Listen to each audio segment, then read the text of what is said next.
ಉತ್ತಮ ವಿದ್ಯಾರ್ಥಿಯಾಗುವುದು ಹೇಗೆ from this book? ಪ್ರಾರ್ಥನೆ ಮಾಡುವುದರಿಂದ ಅನೇಕ ಪ್ರಯೋಜನಗಳಿವೆ. ಪ್ರಾರ್ಥನೆ ಮಾಡುವುದರಿಂದ ಏಕಾಗ್ರತೆ ಪ್ರಾಪ್ತವಾಗುತ್ತದೆ, ಮನಸ್ಸು ಶಾಂತವಾಗುತ್ತದೆ, ವಿಶ್ವಾಸ ಮೂಡುತ್ತದೆ, ಆತ್ಮವಿಶ್ವಾಸ ಅಧಿಕಗೊಳ್ಳುತ್ತದೆ. ಆತ್ಮವಿಶ್ವಾಸವು ನಮ್ಮಲ್ಲಿ ಮುಂದಿನ ಕ್ಷಣವನ್ನು ಸಂತಸದ ಕ್ಷಣ, ನಾಳೆಯ ದಿನವನ್ನು ಸಂತಸದ ದಿನ ಎಂಬುದಾಗಿ ಭಾವಿಸುವಂತೆ ಮಾಡುತ್ತದೆ. ಇಂದಿನ ದುಃಖಗಳನ್ನು ಮರೆತು ನಾಳೆಯ ಸುಖಗಳನ್ನು ಪಡೆಯಲು ನೆರವಾಗುವ ಆತ್ಮವಿಶ್ವಾಸವನ್ನು ನಾವು ಯಾವ ಪರಿಸ್ಥಿತಿಯಲ್ಲಿಯೂ ಕಳೆದುಕೊಳ್ಳಬಾರದು.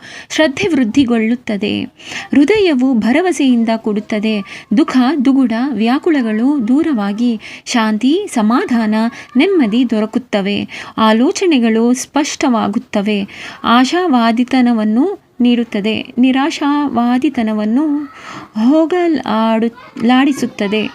ಧನ್ಯವಾದಗಳು.